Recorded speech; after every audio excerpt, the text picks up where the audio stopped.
Hello friends, welcome to my channel Sanvi की पाठशाला. Friends, in this video we will see Sarojini Naidu's most famous poem Indian Weavers. So without any delay, let's get start this video. Friends, इस video में यह जो poem है सरोजनी नायडू के द्वारा लिखा गया, इस पोएम को लाइन बाय लाइन आज हम लोग समझेंगे. और यह जो पोएम है यह बहुत ही ज़्यादा एक डीप मीनिंग देता है. सरोजनी नायडू ने इन 3 स्टांजा में ह्यूमन लाइफ के फेज को बताया है, बॉर्न, मैरिज, देन डेथ को. सो यह पोएम बहुत ही ज़्यादा इंटरेस्टिंग होने वाली है. सो चलिए शुरू करते हैं. सो फ्रेंड्स, इस पोएम को एनालिसिस करने से पहले हम लोग सरोजनी नायडू के बारे में जान लेते हैं. इनका जन्म, सरोजनी नायडू का जन्म 13 फरवरी 1879 को हैदराबाद में हुआ और इनका डेथ लखनऊ में 2 मार्च 1949 को हो गया. इनका जो नेशनलिटी है वो इंडियन पोइट है, इंडिया से बिलोंग करती थी.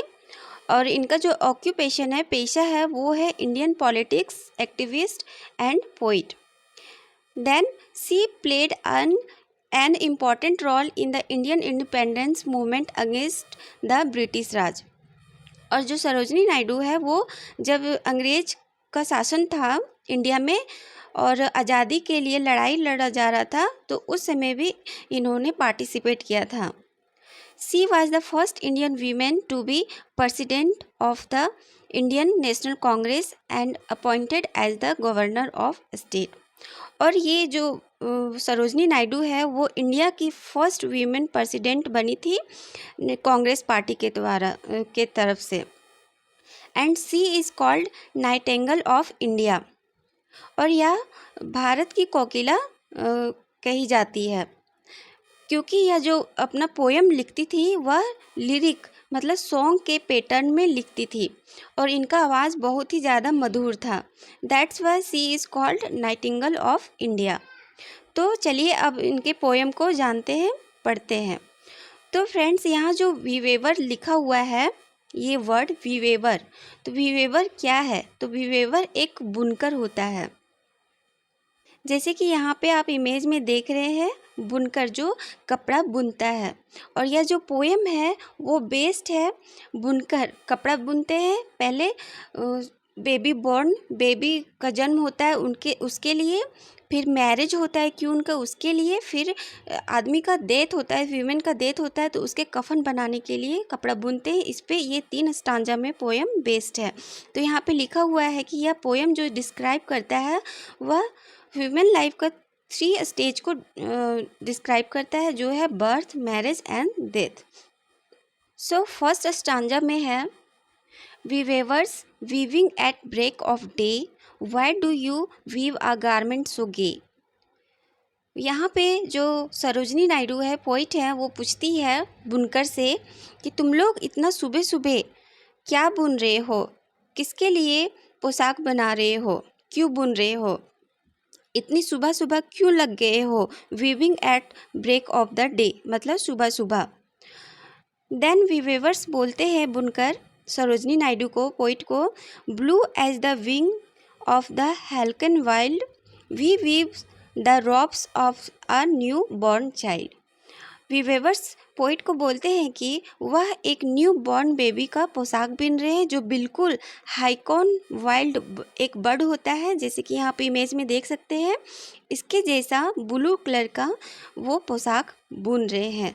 तो फर्स्ट स्टांजा में सरोजनी नायडू ने वीमेन का ह्यूमन लाइफ का जन्म को दिखाया है. देन सेकेंड स्टांजा में फिर से पोइट वही क्वेश्चन करती है, लेकिन अभी रात का समय होता है. Weaver weaving at fall of night, why do you weave a garment so गाय.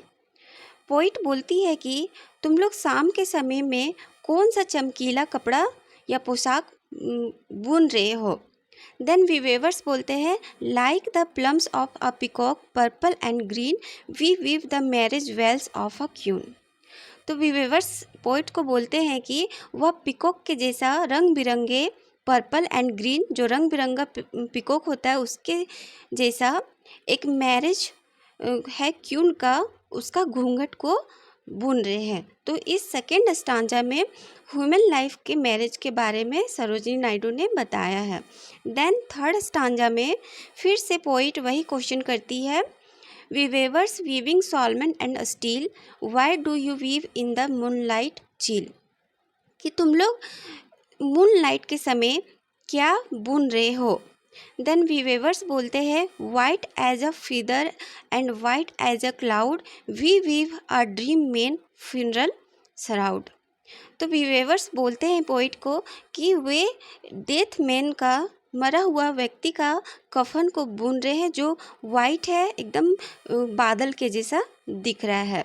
तो इस स्टांजा में सरोजिनी नायडू ने मनुष्य के मृत्यु के बारे में बताया है, जो बहुत ही अच्छी ये डीप मीनिंग वाली पोएम है। So I hope friends you will be understand this poem, and if you have any query please drop a comment in comment section। और यह वीडियो पसंद आए तो लाइक शेयर एंड सब्सक्राइब जरूर से करें। एंड फ्रेंड्स, अगर आप चाहते हैं कि इस पोएम पे आपको क्रिटिकल एनालिसिस भी चाहिए आंसर में लिखा हुआ, तो आप कमेंट सेक्शन में लिख सकते हैं, मैं उस पर काम ज़रूर से करूँगी। सो मिलते हैं नेक्स्ट वीडियो में, तब तक के लिए thank you, bye bye, take care.